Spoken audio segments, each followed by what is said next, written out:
G'day, how you going? And welcome back to the channel, Walking Cairns.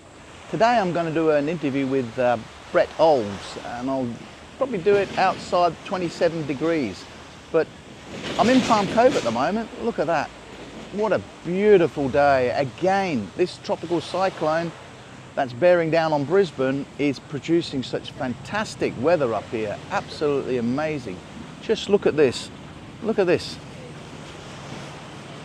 Isn't that amazing? What amazing weather we're having here. Absolutely amazing. And look at that. That's the jetty, double island out there. Fantastic. Okay, remember, subscribe, like the video, and hit the notification bell. And with this interview here with Brett Olds, it might go on for an extended period. I don't really know how long it will last, but it might go on a while. So if you want to make yourself a cup of tea or crack open a beer, margarita, whatever, pina colada, then please do it before you start the video. Okay, I'll spin it around and I'll show you a quick a view of the beach, and then I'll walk over and we'll start the interview with Brett. Okay, just jump on the beach here and I'll show you what a beautiful day it is. Here we go. Look at that.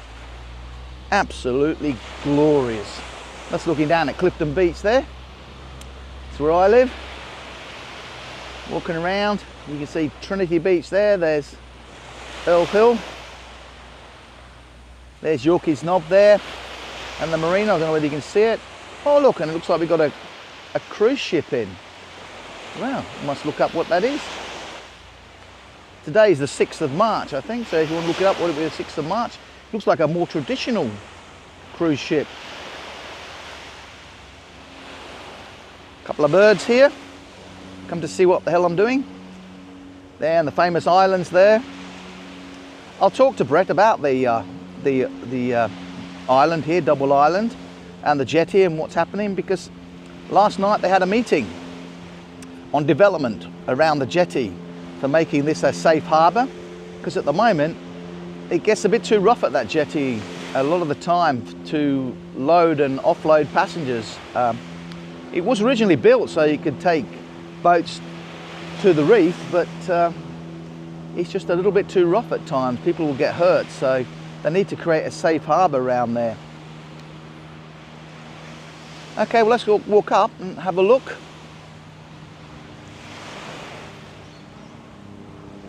And we'll go over to 27 degrees over here. People think I'm mad because I got my jeans on. Been putting more sand here by the looks of it, because with the king tide it got washed away a bit.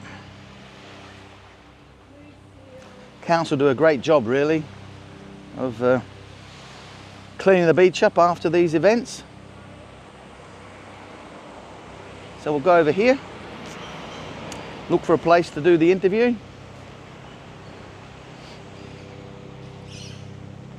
Cars coming. There's Reef House there. Adults retreat. Makes me laugh every time I read that. Really does. Okay. Pacific Kitchens. They're the people who did my kitchen when I built my house. Okay. So here's the 27 degrees in here. I'll probably set up for the interview somewhere. I did the interview here last time, but a bit sunny at the moment. So maybe I'll do the interview here somewhere. Maybe. Hi Maud.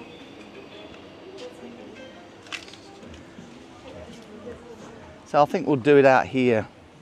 Set up a table and a couple of chairs and do it just here, I think.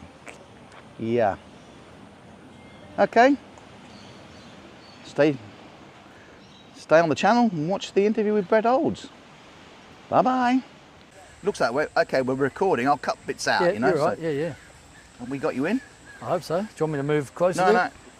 no. Yeah, oops. Maybe go down a bit.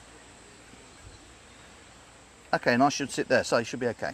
Cool. Okay, I'll just do an introduction to the channel. Oops. Wobbly old. Just table. G'day and welcome back to the channel, Walking Cairns. Remember what I say all the time? Please hit the like button if you like the video, and the notification button if you want to hear any more video or see any more videos like this, and also the subscription button, please, because it really drives the algorithm, whatever that is. So if somebody actually knows what the hell this algorithm is, please put a note in the comment. Okay, well, I'm here today as part of the conversation series that I'm doing up and down the northern beaches especially, and some parts of Cairns. And with me today is Brett Olds. He's the Deputy Mayor of Cairns Council, and he's also Division 9 Councillor. So as normal, I'll just ask him to introduce himself and tell us a bit about himself, and then I'll ask him some really hard press questions. Nice. Well, I hope it's got nothing to do with algorithms, because good to see you, Steve. Yeah. Hopefully it's anything but algorithms. I don't know how that all works either, but press like and subscribe. Thanks for the intro. So, hey, Mike, how you doing, bud? Good to see you. G'day. Just doing a quick interview here. So I'm the Deputy Mayor of Cairns, but you're a councillor. So Cairns has divisional council. So some councils around Queensland, there's 77 councils. Some just, you vote for, anyone can be in there, and the top 7 get picked as councillors, and there's no divisions. You're the councillors for the whole area. But in Cairns, we've got 9 individual divisions. So Division 1's right down in Babinda and Gordonvale. Division 2 is kind of Edmonton. And as you come further up, I'm Division 9. I'm the bookend up the north. And I've got from pretty much Trinity Beach right through to Ellis Beach. They're the people that vote for you. But you represent the whole of Cairns. So I represent people in Babinda, Gordonvale. The Division 3 person represents everyone in Ellis Beach and everything as well. We all vote for Cairns, but that's the only people that vote for you is there. So it's kind of your backyard, and you got that local knowledge. And when you've got 63 kilometre linear city, I think divisional council works really well. So that's what I do. And basically, we get funded by ratepayers. So we get the rates that come in every year, and we deal with everything from roads, rates and rubbish are the 3 R's, but putting on events, rectification work, sometimes cleanups, the underground, every sewerage pipe, rising main, everything else. Like, there's never a boring day at council, and there's no monotony. It's always something different. Well, council did a great job of cleaning up the beaches all around here, from Clifton all the way up to Palm Cove. They're the only ones I've looked at. After the king tide we had recently, they've done an amazing job. Yeah, our officers, we've got 1,300 council workers, and they do a fantastic job. And the thing is, it's pride of place. They work for council, but they live here. They love this place. So no, they do I can't give them a big enough rap, and they make us look good as councillors. Like, oh, thanks, councillor, for doing that job. I had nothing to do with it. They were going to do that anyway, So I can't take credit, but I say thanks, guys. You make us look good. But the moment something goes wrong, I mean, like I'll take for example the footpath at Clifton Beach when it got washed away. Yeah. I mean, within a matter of a week, it had all been fixed and drainage pipes put in. Yeah, well, this time they put the drainage pipes. It washed away last year after Jasper. It did, yeah. And they just put it back like for like, because we get disaster funding for that kind of stuff, and we like for like, and it washed away again this year. So they've said, look, we're not going to do like for like. Let's put the drains in there. So the water can get through. It's a band-aid solution right now. We are having a look. It'll take 18 months. Yeah. We're doing some topographical surveys. We've got funding from the state and federal governments, and we're going to look at every creek, drainage system, river in our whole region. And it'll be national first. You just won't know where the flood's going for your flood modelling. You'll know what the velocity is going to be in different areas and everything else, so you can really make better plans. Having intelligence is good, but what you do with that intel is really important. So we're going to have the best intelligence in about 18 months for all our creeks and drains. So yeah. Probably need culverts or something like that, or a little mini bridge going over the area, because it's obviously a runoff from that swamp area at the top. That's right, Yeah. and some things have changed. I lived in Clifton Beach since 1989, and the flooding has when the rain comes, it's going in different places now than it has before. But there's about 6 different theories out there. That has all been investigated. Some people say, oh, it's because of development, this place got built here and now it's happened. Some people are saying there's Dead Man's Gully. It didn't get cleaned out well enough, simply saying maybe that's why. I think it might be a few different reasons put into one, but it's too early to say what it is. there is a problem there. It's been investigated, and hopefully we'll know in a few months. You can't really go on hearsay. You've got to go, or opinion. You've got to go on research. It's got to be evidence-based. Otherwise, you're just wasting money. No. Well, but Facebook, it's good for that. People come up with their theories. That's right. But it's good to hear them, because then you take them back to council. Say, this person thinks this. And sometimes people are dead on the money. Yeah. But sometimes they're in crazy town too. So I mean, there is a problem with some development in that where they change the lay of the land, don't they? So that interferes with the flow. Yeah, well, there's a law under the Local Government Act, I think it is, or in the Queensland Development Codes, you legally can't, if you put development, you're not allowed to impact your neighbour any worse than they already would be. Yeah. So that should all be taken out through the conditions in the approvals. So if a development has affected and changed it, that needs to be looked at because a mistake's been made somewhere. Okay. Well, you mentioned something about you as Brett Olds, so the viewers of the channel will be interested about you. Can you tell us a bit about you personally? How long have you lived here? Where did you originally come from? And what made you get into politics? Let's call it politics. All right? It is politics. It is. I don't like the word politician because it's got a negative connotation. But I say I'm an elected representative. But the truth is, I'm a politician. So I was actually born in Adelaide. I don't tell many people that. But, I come from Adelaide. Adelaide, I come from Adelaide. I was born in Glenelg. I was born I wasn't born there, but my daughter was. But we come from Gawler area. Oh, okay, nice. Over where the Murray comes out. Yeah, nice. Gateway to the Barossa. Yeah. Well, I was born in Glenelg, and I actually grew up in McLaren Vale. My first school I went to was McLaren Vale Primary School. But we left when I was 7. My dad bought a caravan. I have 2 older brothers and a younger sister, and we travelled around Australia for a few years through the Northern Territory, through northwestern Australia, through the outback. My sister's first day of grade 1 was on correspondence. The mum was our teacher, and then I went to Perth, lived there for 2 years, went there to watch the America's Cup. Dad wanted to see it. And never left. And I stayed there for 2 years, and then we came over in 1989 to Cairns, and so I've grown up here since I was 12. Did 1 year of primary school where our girls go at Trinity Beach Primary School, and then I went to high school at Smithfield High School. So local boy. My first job was right here, the Reef House. When I was 14 years old, I was a pool cleaner. Oh wow! I love this area. And when I graduated high school, a couple of years after that, I travelled the world for a while, and came back to Cairns, and then I moved to the Gold Coast, and I saw an ad in the paper for camp counsellors in the USA, and I'd always wanted to go to the States, so I ended up going over to the United States as a camp counsellor, as a water ski instructor, and I met a girl over there from Texas, and we've been married now 24 years this year. We've got 4 kids of our own, but and we had my 3 boys were born in Dallas, Texas. We lived over there. But my daughter was born here in Cairns. We moved back in 2011. We just think Cairns is the best place to raise a family. I love this place. Sarah had been here for holidays with me 6 times, I think, before we moved back. And I just love Cairns, love this whole region, love North Queensland. Yeah. Does your boy still work at Macca's? No? He's in his 3rd year. He's a plumber apprenticeship. Really? So he's in his 3rd year plumbing apprenticeship. Wow. No, he's moving on with it. I took him. He came to Turkey with me last year. A few mates went over there. And he goes, can I come? He's only 19, and we're all like way older than that. Yeah. I know. I've got a 22-year-old, I've got a 19-year-old, I've got a 16-year-old, and I've got my little 11-year-old princess, and with 3 boys and a girl. But no, he was awesome. That was his first job at McDonald's, and that set him up. His work ethic has always been awesome. I got to say, that I've had a lot of kids, but McDonald's seem to have their traineeship program set up really well. Oh, they're good. They're good. They give kids a real good start to life, I think. That's it. I want my daughter to go and work there when she gets a bit older. Problem is, Dad eats too many of the burgers, and that's not good for you. I know. It's like me. I'm trying to lose weight at the moment. Everywhere I go, I can smell bacon rolls and pizza ovens. Oh God, terrible. Okay, well, you must have seen a lot of development here in Palm Cove, especially. The whole northern beaches, like from the Barron River north, completely changed. When I went away to America, there's this car going through there. When I went to the States and came back, there was no lagoon when I left. Cairns, the esplanade of Cairns was all mud flats. Yeah, it was, yeah. And I remember coming back one year for a holiday, and I'm like, what's this? They'd put in a lagoon there. Yeah. And best thing they ever did in Cairns was put that lagoon in. 21 years ago that wasn't there. That lagoon is a centrepiece, you know. It's a photographer's paradise, isn't it? I mean, because those fishes you got at the end there, they're a real icon, aren't they? Well, you know that the community fought that. They didn't want it. I know, they would have done, yeah. That's what the community's like up here a bit. They fight every bit of development, you know, until it's there. I back them. There's lots of buses going. I back the community most of the time, like when they're going against things, because I think if you love something, you got to care for it, and you don't want it to change. So you do got to be careful with development. So I am for good development. I am pro good development. But I have actually opposed quite a few developments in my 10 years or 9 years as councillor.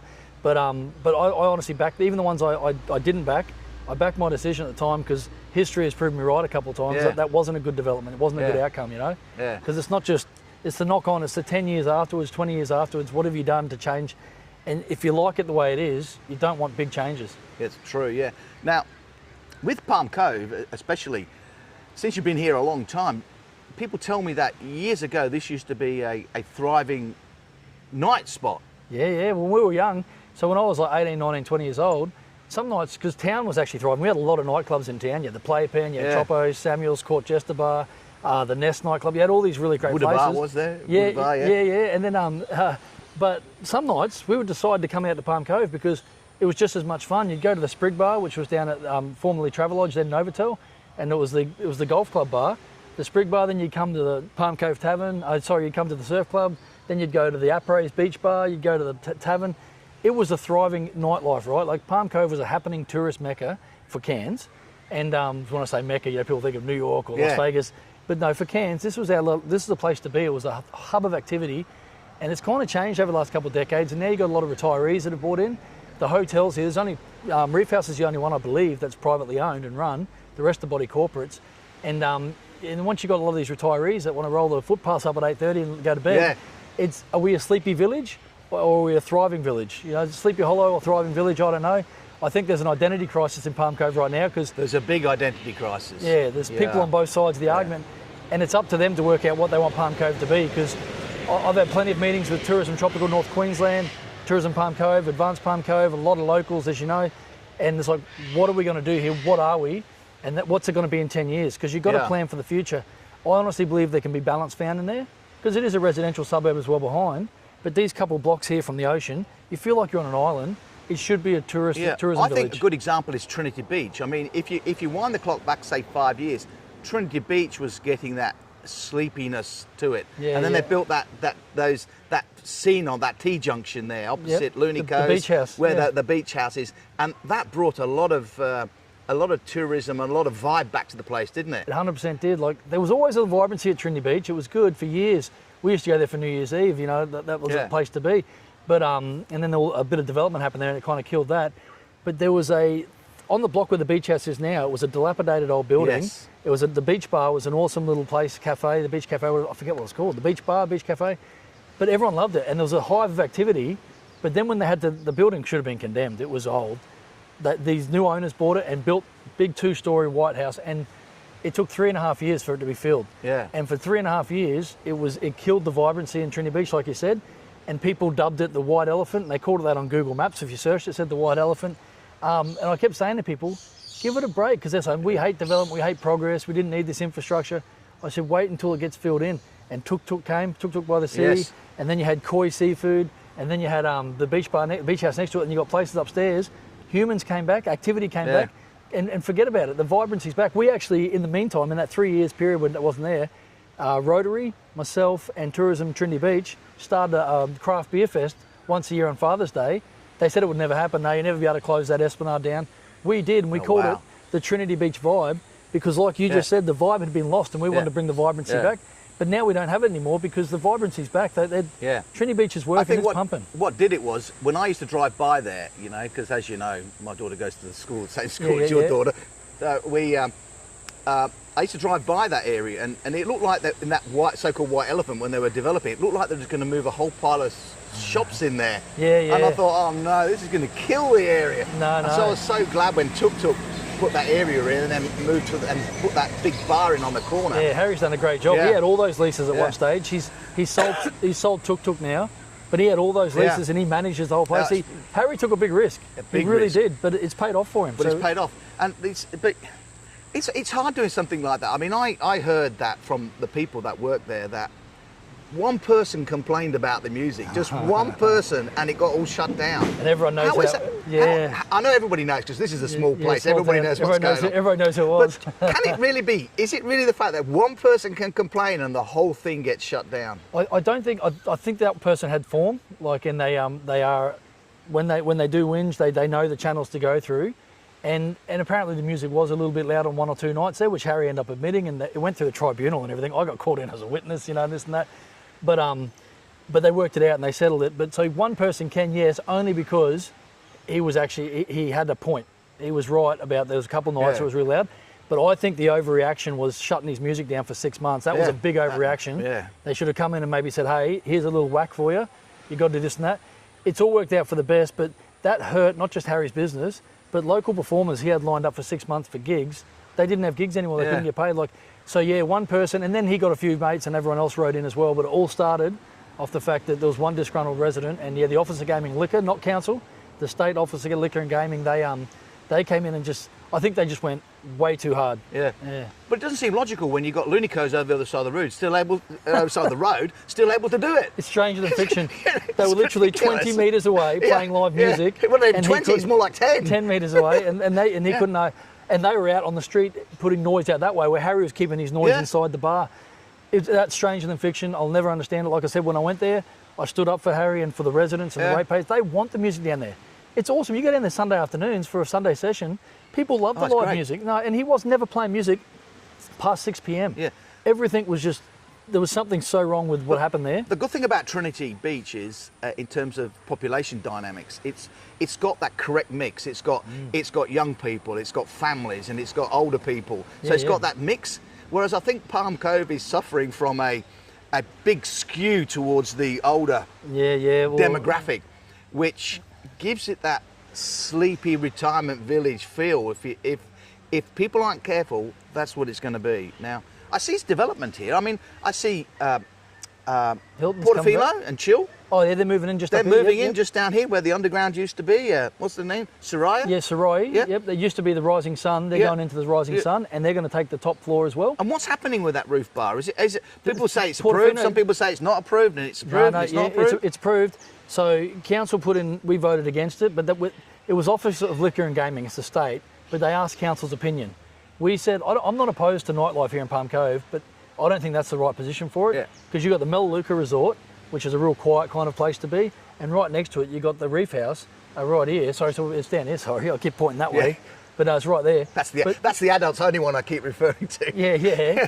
But it's a spa, and it's a really relaxing place. And these guys win national awards, state awards, international awards for what they do here. And if you were going to have parties up on the roof every night, it would really impact the Yeah. neighbours. So I'm like, don't have the parties there. Have the parties down there. There's places in Palm Cove to have the nightlife where it's Yeah. always been. At Apres and the little village just here, the shopping centre. At Palm Cove Tavern down this end. At the Surf Club and up there at O'Donnell's. But I don't think you need to have it right here. But anyway, council voted against it.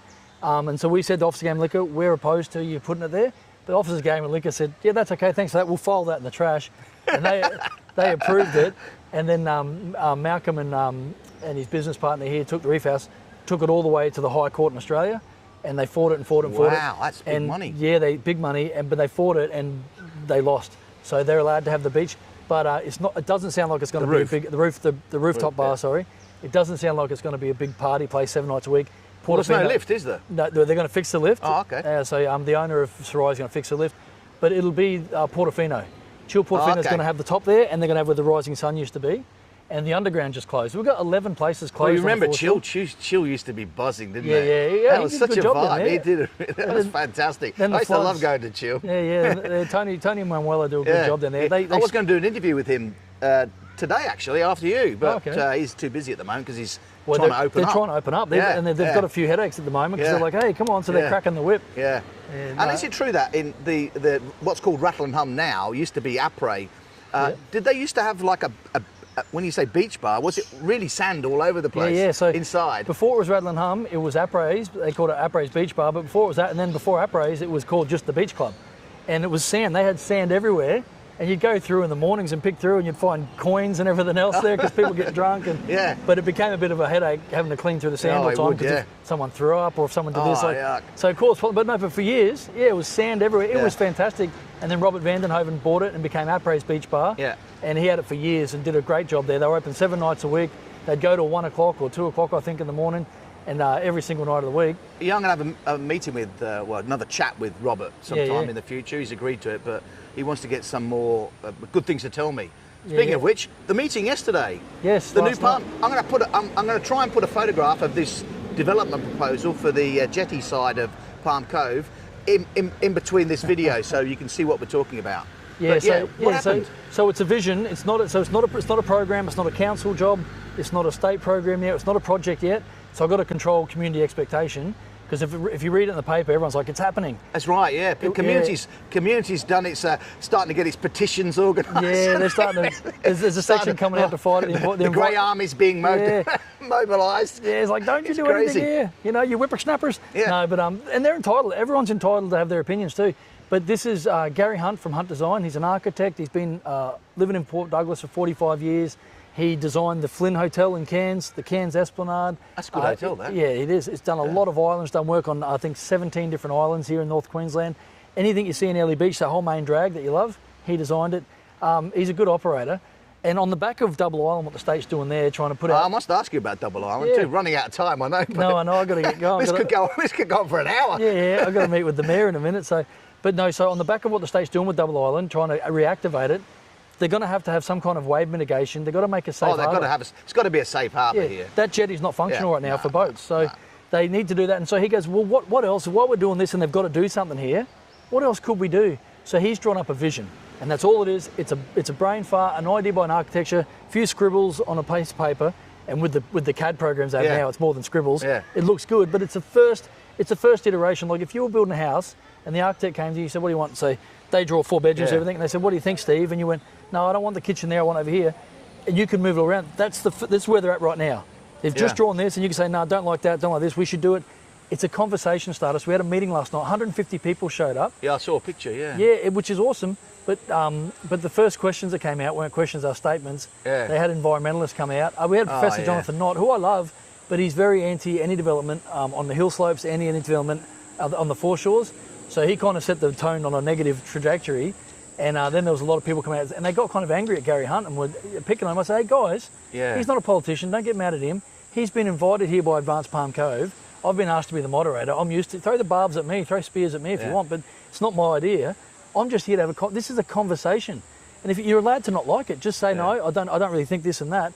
But there was a bit of anger in the room, but then actually there was a lot of positivity towards the end too. A lot of people walked out, and I was getting texts, and Robert Vandenhoven was getting texts, and Gary Hunt did too. They said, mate, we had to leave. That was just, I think there was a couple of greenies that invited a group together. That's what seems to happen up here, doesn't it? But again, it's not a project yet, it's a conversation, and I think anyone that wants to talk about investing in Palm Cove to revitalise it, mate, you'll always get my ear. If you want my opinion, first of all, you've really got to concentrate on that Double Island there, because that is such a tourist mecca, that Double Island. If you can develop that, so for day trips out to there like they do at Fitzroy Island, fantastic. But then you've got to make that a safe harbour. Yes, you do. And so you've got to do development, rock development around there, which I fully support. And the other thing I like the idea of, which other people seem to be totally opposed to on Facebook, is the lagoon. Yeah, that is a great idea. Well, based on what's happened in Cairns, with put the lagoon in there. Yeah. I mean, a lagoon here is great because really, when the beach gets closed more often than people realise, it does, it sure does. And because of stingers or crocs or whatever. So having a safe place for kids to swim in, I think is fantastic. Oh, it is. And not only the resorts will have their own pools too, but this isn't just for tourists, this is for locals to come down too. Now, I actually, lagoons are expensive to build, they're expensive to maintain, and it was opposed, the one in Cairns was opposed, the one in Early Beach, Early Beach fought against it. People don't like change, right? But the one thing about life that's constant is it always changes. Let's have a look at the negatives. What would it cost to build and to maintain? What would the negatives be? Yeah, you'd have to get rid of the caravan park, would have to move if it was ever to happen, and that's not being discussed right now. It's just a vision, it's just an idea. But if, the magic if you put it there, let's talk about the negatives, but let's talk about what the positives could be. What's the economic benefits of doing this? You'd bring thousands of people down a day. Oh, you would. That would be here, and it wouldn't just be backpackers, it'd be locals. They would go buy an ice cream somewhere else and have lunch or dinner. You would have people that would come back from Double Island, and you forget about marketing. Everyone was against the lagoon in Cairns, everyone was against the Early Beach one. Now that it's there, try and take it away. It's the best thing that ever happened to Cairns. And it will be here too. Mate, I'm telling you, everyone, the Northern Beaches Leisure Trail right here. Before we put it in, council was attacked in Palm Cove. That's why it's only 2 metres long here, 2 metres wide instead of 3 metres like the rest of the Northern Beaches Leisure Trail, because they thought, we'll cut down a couple less trees, because they got so much pushback from the community. Yeah. They were still brave enough to put it in. And now it's so loved, try and take it away. Try and take it away. It's like that, isn't it? Everywhere we've put the Northern Beach Leisure Trail, it's been fought. We had to be brave and put in because we knew for the greater good it was going to be great. And we needed to get the kids off the road on a bloody footpath. Yeah. And the same thing in Paris. Years ago with the Eiffel Tower, I think 72% of the people voted against it, didn't want it. No, now try and take it away from them. Sydney Harbour, Sydney Opera House, they hated that. Exactly. It's like, it's like even in Canada when they were going to change the flag, get rid of the Union Jack off the corner of their old flag. Yeah. This is in the 50s, I think. Yeah. 70% of the people rejected the change in the flag, so the government went ahead and did it. And within a year, 70% of people were in favour of the new flag. So people are very fickle sometimes, aren't they? Well, yeah. I wouldn't say fickle, but they don't really know what's good for them. No, well, sometimes in the long run. And my job is to listen to them, right? I'm a servant of the people, so I have to listen to the majority. And but you have to be a leader too. But that's what I was saying on some things, like the Northern Beach Leisure Trail. There was a lot of pushback, and I could have easily sat in the fence and got splinters in my bum and said, "Oh no, better not. I'll be risk adverse." I was like, "No, I see the benefits of it. There's enough of the community that I think if we do it, we'll get a good result." And so I backed the project in, and so did council and all the councillors, and it's been a winner. So sometimes you have to be a leader and be brave. I think on this one, I'm not saying let's build a lagoon, let's build a harbour. I'm saying let's have the discussion on what could it be, because Palm Cove does need a revitalisation. Like there's a lot of I still like my idea. I mean, I've spoken to you about it before about a walking street here. A promenade. Closing it down like they do over in other countries. They have a walking street. So from 6 o'clock or 7 o'clock at night on a particular day of the week, the road is shut down and it's pedestrian access only. And the businesses can put their wares or whatever onto the street and to the beachfront here. Yeah. And I think that would be fantastic. Yeah, and I've agreed with you the whole time. I think it would be. The problem with it is, if you do promenade it, and even if you close it down at night times, I'm like, let's do it once a month at the start. Let's start small, start once a month, do a trial. Because if you don't activate it with something else, it'll become a ghost town. Because even cars driving is activation, right?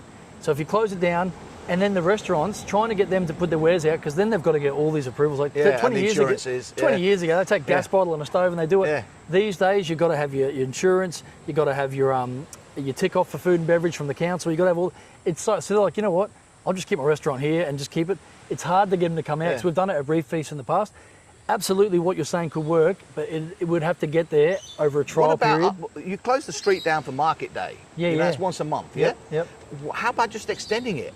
I know. The hours. When you just talk the hours, that way you can kill two birds with one stone. When you interview Robert Vandenhoven from Advanced Palm Cove, he's going on Monday for a couple of months, but when you do get to interview him, ask him how easy it is to get a permit to close the street. Oh, yeah, I know. And they probably won't say very nice things about council. I know. This is I know they've loved that reef and sea or whatever they had, the reef and prawn, whatever the thing was. I know, I've heard all the stories about that. Well, they tried to have one last year and they couldn't get it through council, so they're trying again for this October, and I'm trying to work with them to get it to happen, but it's not easy. The idea, I love your concept, love the idea, but activating it to make sure something's there and getting all the permits and closures, it's not an easy process. But no, that's no reason to not keep trying for it though. Yeah, keep trying. Like that guy before walking past Mike Cohn from Miguel's, he's been trying for 18 months asking me, can I do dinners down on the beach?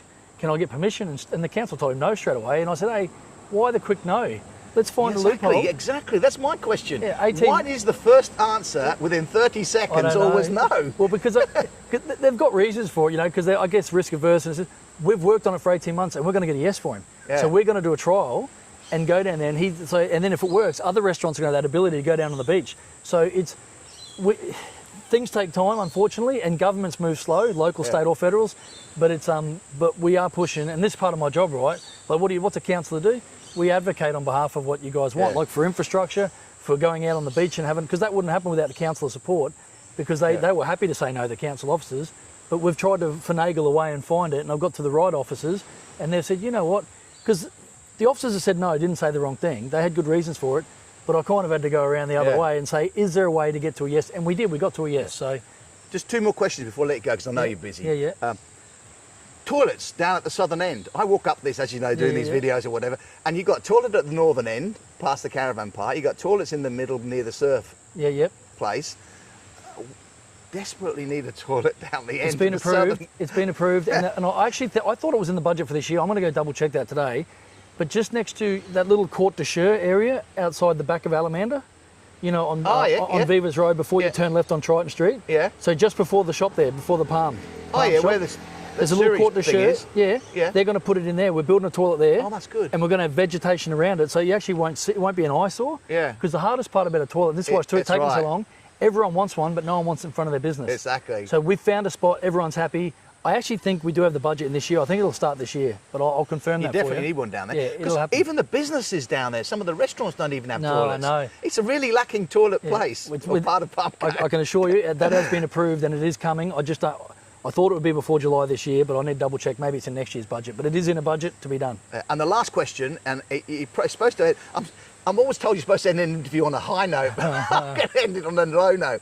In one of my videos, I took people down to Kawara Beach. Yeah. And I made the comment in the video that, so for some reason, Kawara Beach seems really neglected. And unfortunately, I blame the council. No, that's fair. But I'm saying, why does council just neglect it? Because you go in there, even the barbecue areas, it just looks dirty, doesn't it? Yeah, it just yeah. Looks... Well, no, the barbecue, or that area with the King Tides did, the barbecues get cleaned every single day. Yeah, I know they do. So I've seen the people doing it. Yeah, but the barbecue, like, so Kawara Beach, yeah, it's a great question.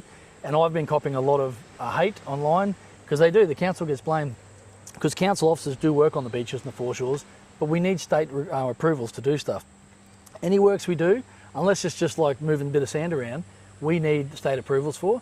Now, and this is a hike, they call it a 5-star beach, Palm Cove, Williams Esplanade. So it does get a little bit more money spent down here, mowing lawns, keeping everything looking pretty for tourists. Trinity Beach, same thing, gets a bit more money spent than Clifton would say, or Kawara Beach. But Kawara Beach, with the erosion that's been happening there, and it's terrible. I used to live at Kawara Beach for 6 years.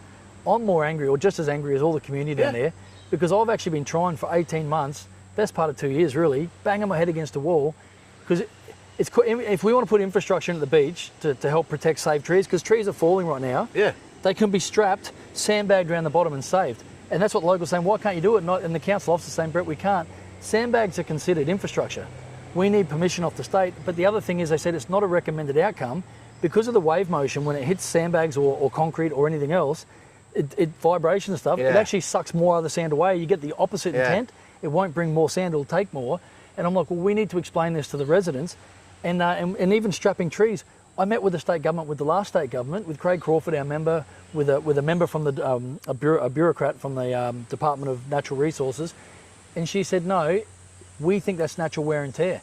So those trees falling over, let them fall. And then we won't even let council cut them and pick them up. So you exactly. know, you I made that comment too. I made the comment in the video. Look, oh, they're just leaving the trees here, just leaving them. It must be because of the crabs or something. It is. She literally said this crazy woman. She said to me, I'm sitting there, we've got 10 people in this room in Craig Crawford's office. This is last year. And I said, you've got dead trees just laying there. And if they're a danger to people, council can move them if it's a danger. But if they're not, we need state's permission. The state are telling us, they told us literally, no, because what happens is new environments are formed there. Sedges can get in there, crabs can live in there. And I'm like, I said, what about the insects and animals living in when they're standing up? And I said, and that tree, it didn't just grow there, it was built there. Like, this is a public beach. People planted that tree there. And I'm like, why don't you do this on the Gold Coast? What's different to our beach here? Because it's still a Queensland beach. What about Sunshine Coast? What about this beach? I said, this is a public beach, so I went off my tits. Yeah. Hey guys, it does look bad compared with the other beaches, you know. Because it's one. I don't know what this bay's called here, but Cook Cove. Is it? Yeah, Cook Cove. Where you got Palm Cove, Clifton, and you've got Kawara. If you walk down, and you've done a great job putting the bridge in, so you can continue to walk to Kawara. Yeah, that was a big fight too. Yeah. Yeah, no. But when you get to Kawara, you think, my God, they've dropped the ball here. I know. But the good news is, because of all the attacks I've got, I've gone to the minister sent a letter out, and actually it was a very carefully crafted letter and carefully worded with we would support or it's likely, and they basically tried to pass the buck back to council, which is totally not true. It was a very deceptive letter in my opinion, and it caused me a lot of grief online because he's been lying to us for 2 years. Councillor Olds is a liar. But we're going to have a community meeting. I've got JCU who are on my side. They want to do beach rectification works. The council's given me all the legal responsibilities of who's there. I'm going to work with Bree James because I don't want to fight the state. No. We're actually getting along really well. You can't really. No. Well, they've got the power over us, but we've got a really good relationship right now. So once we've got our plan together, I'm going to get with Bree James, talk about it. Then we're going to have a community meeting down at Kawara and explain exactly what's going on. The problem has been too, after the Jasper and all the floods and everything, getting money for beach works, you can't get that through disaster funding unless you got Category D. We've never been given Category D, so we're about $24 million short at this stage for Ellis Beach Works, for Holloway's Beach Works, for Kawara Beach, that we haven't been able to do. Yeah. Now these ones here was a tidy up. Council can do tidy ups, push some sand around, no worries. but any rectification with infrastructure, Yeah. we absolutely can't do it without the state. So Kawara Beach, I know that you've heard it all before, but I think we're closer now than we've ever been, because me and Bree James have both gone nuclear on this and been like, Yeah.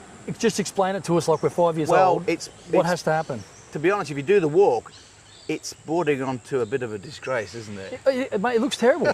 There's dead trees just lying there, like you said. There's roots Looks like exposed. nobody gives a shit. Big, beautiful, Shouldn't say yeah, that. big, beautiful melaleucas, and they're about to fall over, and Yeah. no one's even trying to strap them and save them. And then the State Department lady sitting there in a room full of 8 people, 9 people, saying, no, that's natural wear and tear. Let the tree fall. That's the way God wanted it. I'm like, she didn't say that, but that's basically what she's saying. It's natural, just let it go. And I'm like, I said, are you crazy? But anyway, that's what's happening in Kawara Beach.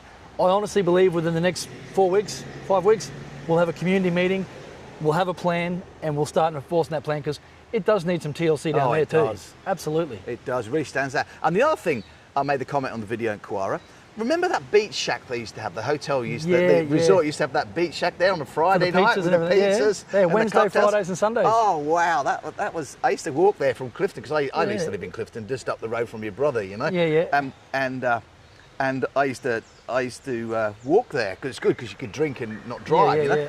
And my God, as long as you be able to get across the creek, because they didn't have that beautiful bridge down there. But it was fantastic there. Well, they've closed it down. It's closed. That's not council land. That's private Kawara Beach Resort's land. It belongs to the resort, doesn't it? Belongs to the resort. Yeah. And the new owner doesn't want to open it up again. So I'm like, okay, we should make her take it down then, because it looks ugly. It's all dilapidated. It's terrible. Like, But it's actually quite sound. If you go and look at it, the wooden structure is quite sound. It just needs a new roof. If she prettied it up, but she doesn't want to use it, so I'm like, either use it, pretty it up, let somebody else use it. Yeah, we'll lease it out to someone. Yeah. But anyway, I haven't talked to her personally. I would like to do it myself, to be honest. But the feedback I've got from council officers after conversation with her is that she's not interested in that. I haven't met her yet, but I want to meet her. I think she's from Taiwan. Yeah, I think, yeah. But anyway, Kawara Beach Resort, beautiful resort. Kawara Beach, beautiful beach, but right now it needs some help. It needs some money. It needs some help, and I am doing everything I can. I promise you guys. Yeah. I got a flat head from banging it against a bloody wall. Yeah.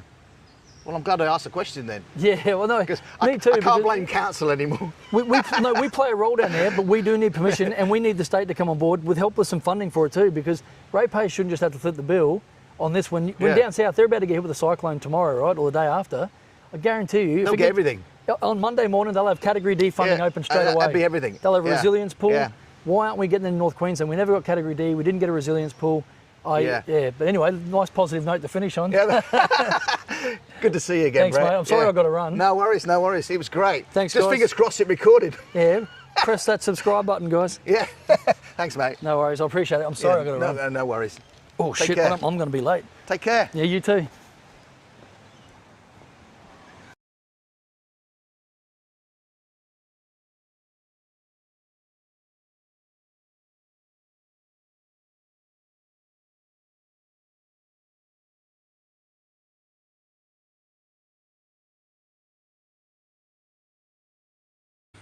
Hi, just following on from the interview with Brett Olds, I just thought to show you the area that this proposal is looking at in Palm Cove. It's on the northern area of Palm Cove, where the caravan park is situated now. I'll just spin the camera around and I'll show you some of the things that they're looking at doing. What do you think of my t-shirt? I bought this at Kuranda the last time I was there. Maybe we go up and have a look at Kuranda. It's a nice t-shirt, isn't it? Amazing. Okay, enough of me. I'll spin it around and we'll have a look. Okay, this is the caravan park here. And what they're proposing is to put in this area somewhere here a lagoon. That's the pool like they have in Cairns. Seems to be a little bit of opposition to that on Facebook, but I guess there was opposition to the lagoon in Cairns as well until they put it in, and then everybody's in favour of it. In fact, they tried taking it out to put it how it used to be. There's the jetty over there. It looks like they've got some kayaks there as well. So you can see from the jetty, I mean, at the moment it's obviously not the case, but it can get a little bit rough here. So if you're trying to load and offload passengers, that can result in some injuries. So they need to put some sort of safe harbour, some rock work around here and around the other side, so that it's safe to load and offload passengers so they can be taken to Double Island. Let's walk down here. So this complex here, they'll probably put a big lagoon in the area where I'm standing here, which means that the caravan park will have to go. Some people are a bit upset about that, but you've got to look to the future. You've got to be a leader in these things and look to the future about where you see Palm Cove going. And I think putting a safe harbour in here around the jetty is number one. If you want to develop that island over there, you can see a yacht over there at the moment. If you want to develop this island into the tourist mecca it could be, especially for day trips out there, then you have to have a safe harbour here. It's as simple as that, really. But today, of course, it's a bit like a mill pond. Even I could operate one of these kayaks today.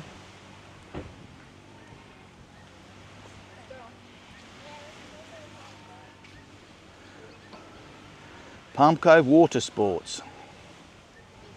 Maybe I should do an interview with this guy or girl, whoever it is. Here we go. Beautiful.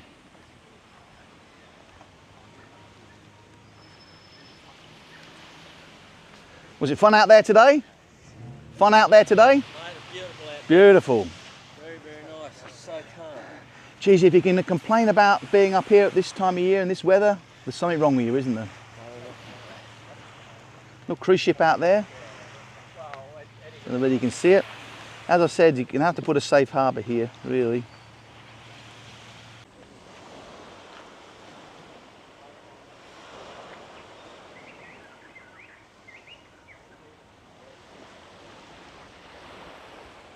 Absolutely beautiful today. And I can't wait for Double Island to be accessible. Hopefully it'll occur in my lifetime. It looks beautiful over there. Look at all those palm trees on that beach there. Oh, imagine a little resort there, sitting down, drinking margaritas on the beach. Oh, fantastic. What a life. What a life. And because of that cyclone down south, about to hit Brisbane, we've had really calm conditions up here. Well, this is actually supposed to be rainy season, but that cyclone's moved all the weather down south, and you can see the water is almost crystal clear. Amazing. Oh, there's a pipefish, look. Wow. Amazing. Don't often see it like this, except in the height of summer where the wind drops down. But now we're getting it because of that cyclone down south. Normally we would get all the bad weather this time of year with rain. And I dare say as soon as that cyclone disappears down south, by next week, we'll be back to rainy season again. The trough will move over us and we'll be back to rainy season. But for the time being, absolutely glorious. Look at that. Let's look up what that cruise ship is. I'll just walk to the end of the jetty.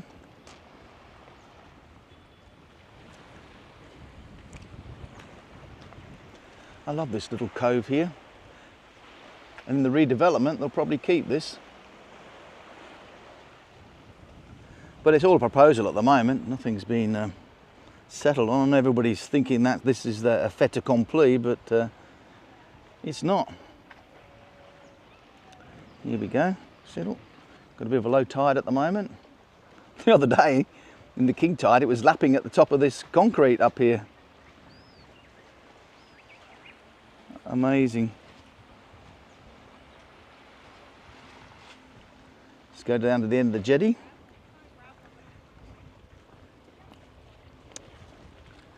and we'll have a look. Okay.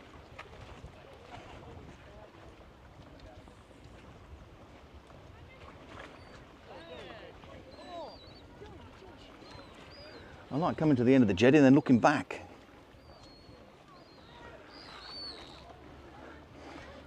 And imagining I'm sitting on a yacht.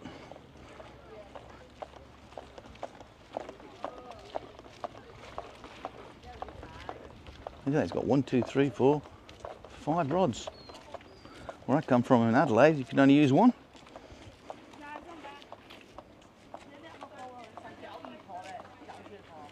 I used to love squidding when I was in Adelaide, down to Port Victoria. On a nice day, Port Victoria would rival this for beauty.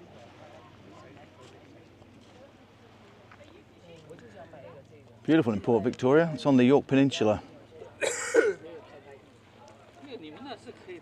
Beautiful. Oh, that's enough from me for today. There's the nets there. Goodbye and take care. See you next time.